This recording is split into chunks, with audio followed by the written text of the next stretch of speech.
اعوذ باللہ من الشیطان الرجیم بسم اللہ الرحمن الرحیم وصلی اللہ علی سید الانبیاء والمرسلین والعاقبۃ للمتقین والنار للمشرکین اما بعد فقد قال رسول اللہ صلی اللہ علیہ وآلہ وسلم ایہا الناس من فطر منکم صائما مؤمنا فی هذا الشهر كان له بذلك عند الله عتق نسمة ومغفرة لما مضى من ذنوبه۔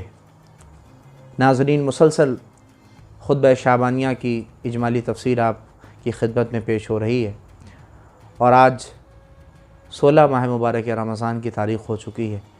ایک اور نبی اکرم کا اہم پیغام اس ماہ مبارک رمضان کے حوالے سے جو خطبہ شعبانیہ میں پیغمبر اسلام صلی اللہ علیہ وآلہ وسلم نے دیا ہے، اہم پیغام ہے۔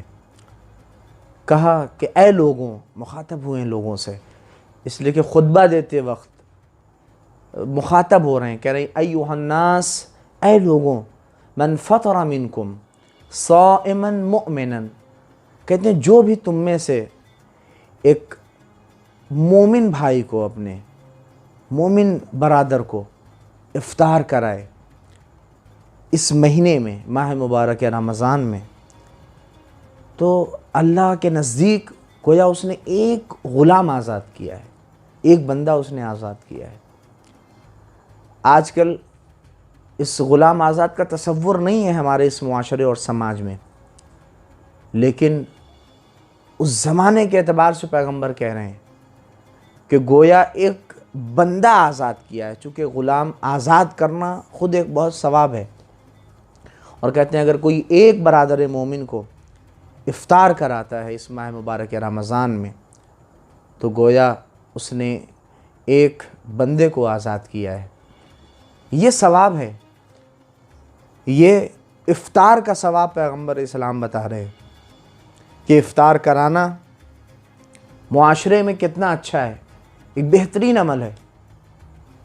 اور میرے بہت سی حدیثیں میں نے آج کوٹ کی ہیں، اور اگر وقت رہا تو آپ کی خدمت میں پیش کروں گا، کہ سب سے پہلی چیز ہے کہ روزہ رکھنے والا اگر کوئی مومن ہو، خود صائم، خود روزہ رکھنے والے کی خود ایک اہمیت ہے۔ کیوں افطار کرانا ثواب ہے؟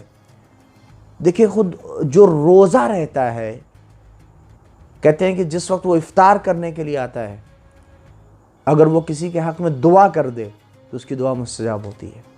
اللہ ایک صائم اور ایک روزہ دار کی آواز کے اوپر فوراً لبیک کہتا ہے، کیونکہ اس پروردگار عالم کے لیے اس صائم اور اس روزہ دار نے ان تمام حلال چیزوں کو اس پروردگار عالم کی اطاعت کے لیے، چونکہ یہ ایک طرح کا صبر بر اطاعت ہے، صبر کر رہا ہے، چھوڑا ہے اس نے، لہٰذا اس خدا کی ذمہ داری ہے کہ جس وقت وہ افطار کر رہا ہو تو اس وقت پروردگار اس کی آواز پہ لبیک کہے، اور وہ افطار کر رہا ہوتا ہے، پروردگار عالم کی جانب سے ایک آواز بلند ہوتی ہے کہ اس کا یہ بندہ کچھ کہے، اور پروردگار اس کی آواز کے اوپر لبیک کہہ دے، اس کی دعا مستجاب ہوتی ہے۔ روزہ رکھنے والے کی خود اپنی اہمیت ہے۔ اور کیوں روزہ فرض ہے؟ خود امام حسن عسکری، کیوں روزہ رہیں، ہم پیاسے رہیں، بھوکے رہیں؟ امام حسن عسکری علیہ السلام سے روایت ہے کہ کسی نے پوچھا کہ مولا، روزہ کیوں ہمارے اوپر فرض کیا گیا ہے، کیوں ہم بھوکے رہیں، پیاسے رہیں؟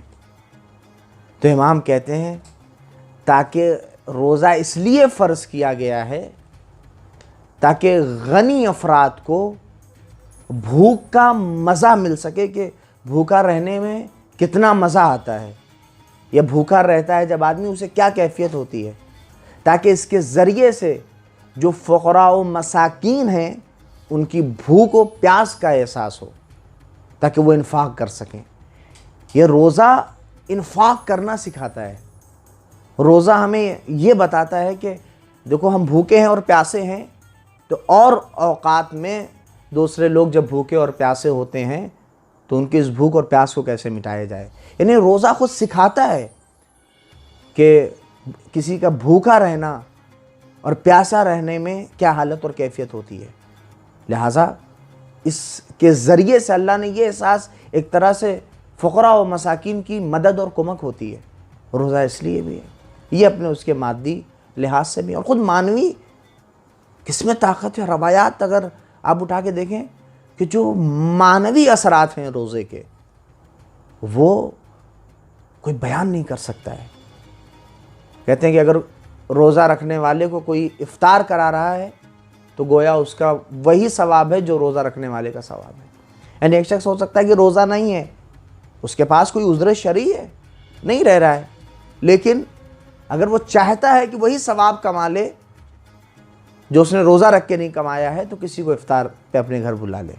آج اس لاک ڈاؤن کے ماحول میں یہ چیز نہیں ہو پا رہی، لیکن کم سے کم آس پڑوس میں اتنا تو ہے ہی ہے کہ ہم ایک دو لوگ کو بلا کے اپنے افطار کرا سکتے ہیں، بہت ثواب ہے۔ ایک شخص امام صادق علیہ السلام اس روایت کے ناقل ہیں، کہتے ہیں کہ میرے بابا یعنی امام محمد باقر علیہ السلام کی خدمت میں سدیر نامی شخص حاضر ہوا، اور وہ امام کی خدمت میں جب پہنچا تو ہمارے پانچویں امام نے سدیر سے پوچھا، سدیر یہ بتاؤ کہ آج کل کون سا دن اور کون سے ایام چل رہے ہیں؟ سدیر نے کہا، مولا ماہ مبارک رمضان چل رہا ہے، یہ رمضان کا مہینہ چل رہا ہے، بابرکت مہینہ چل رہا ہے مولا۔ کہا، سدیر کیا تم 10 غلام آزاد نہیں کر سکتے ہو؟ سدیر کی مالی حیثیت اتنی نہیں تھی۔ سدیر نے کہا، مولا میں 10 غلام کہاں سے آزاد کر سکوں گا، 10 بندوں کو کہاں سے آزاد کر سکوں گا؟ کہ سدیر 9 کو آزاد کر دو۔ کہ مولا جب 10 نہیں کر سکتا تو 9 کہاں کر سکتا ہوں؟ کہ 8۔ یعنی امام اسی طرح سے گنتے چلے گئے، 4 5 3 2۔ سدیر کہتے ہیں، مولا میری کہاں اتنی حیثیت، میری کہاں اتنی طاقت کہ میں غلام آزاد کر سکوں، چونکہ غلام آزاد کرنے کا اپنا ایک ثواب ہے۔ جب 1 کے اوپر پہنچے، امام محمد باقر علیہ السلام نے کہا، سدیر 1 ہی غلام آزاد کر لو۔ سدیر نے کہا، مولا 1 غلام آزاد کرنے بھی میری حالت نہیں ہے، نہ میرے پاس اتنی دولت ہے، نہ ثروت ہے، مولا میرے پاس کچھ بھی نہیں ہے۔ تو امام نے کہا، سدیر اپنے گھر پہ کسی کو افطار تو کرا سکتے ہو، کسی مومن کو؟ کہا، مولا وہ تو میں 10 12 لوگوں کو افطار کرا سکتا ہوں، 10 20 جو آ جائیں میں افطار کرا سکتا ہوں۔ تو امام نے سدیر سے کہا، اے سدیر، پروردگار عالم کسی ایک مومن کو بھی اگر کوئی افطار کرائے، اسے 1 غلام آزاد کرنے کا ثواب دیتا ہے۔ سدیر خوش ہو گئے۔ یعنی نیت چاہیے، یعنی اگر ہمیں یہ یقین ہو کہ افطار کرانے کا کتنا ثواب ہے، ہم دیکھیں کم سے کم کہ کوئی ہمارے اگل بغل ایسے ہیں، بہت سے ایسے افراد مل جاتے ہیں، انہیں بلا کے اپنے افطار میں 1 آدمی صحیح، 2 آدمی صحیح، یعنی پورے ماہ مبارک رمضان میں انسان چاہے تو ہر دن 1 غلام 2 غلام آزاد کرا سکتا ہے اور اس کا ثواب لے سکتا ہے۔ اور افطار کرانے کا مطلب یہ نہیں ہے کہ آپ باقاعدہ ایک دم اہتمام کریے، پوری دنیا کی نعمتیں لا کے رکھ دیجئے، نہیں، کریے اہتمام، لیکن پیغمبر اسلام نے اس کی طرف بھی اشارہ کیا۔ جب یہ خطبہ دے رہے تھے اسی دوران اس شخص نے آ کے پوچھا کہ یا رسول اللہ، ہماری اتنی قدرت اور طاقت نہیں ہے کہ ہم لوگوں کو افطار کرا سکیں۔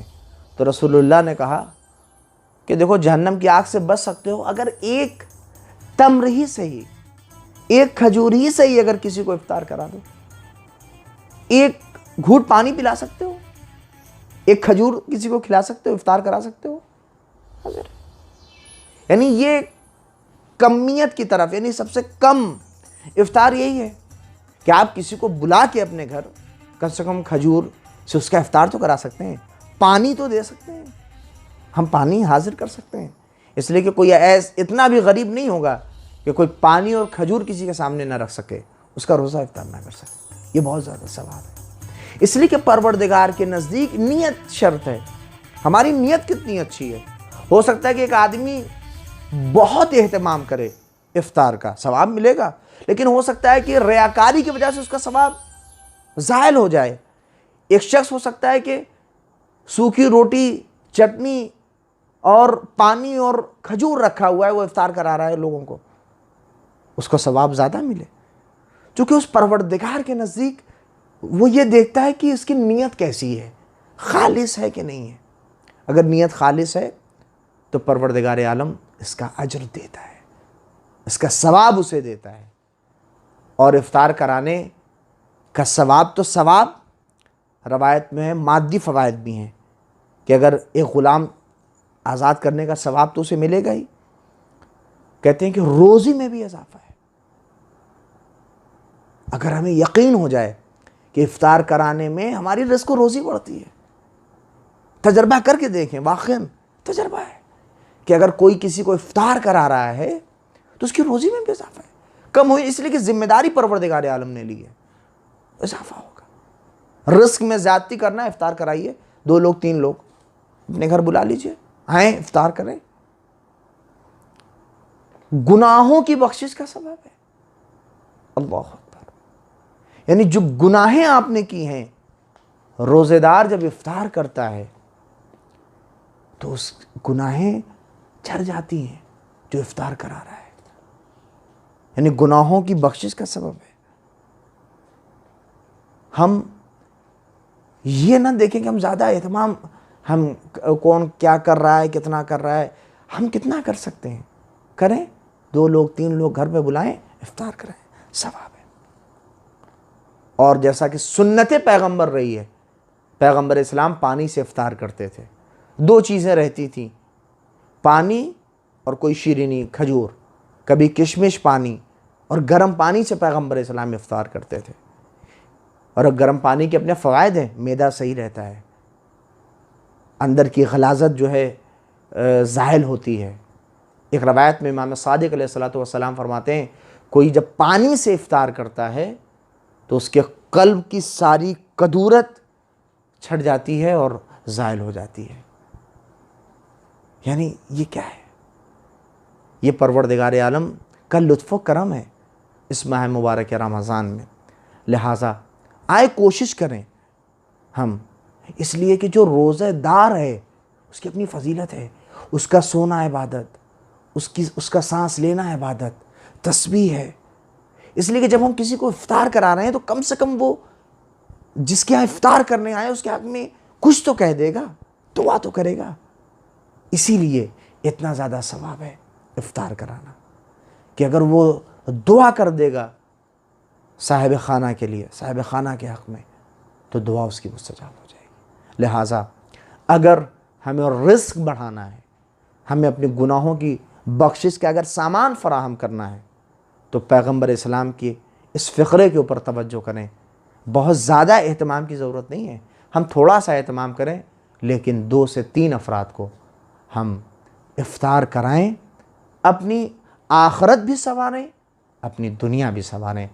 آئیں اس پروردگار عالم کی بارگاہ میں دعا کریں، پروردگار ہمیں اس ماہ مبارک رمضان میں اور تمام دنوں میں ہمیں توفیق عنایت فرما کہ ہم روزہ داروں کو افطار کرائیں۔ وآخر دعوانا ان الحمد للہ رب العالمین۔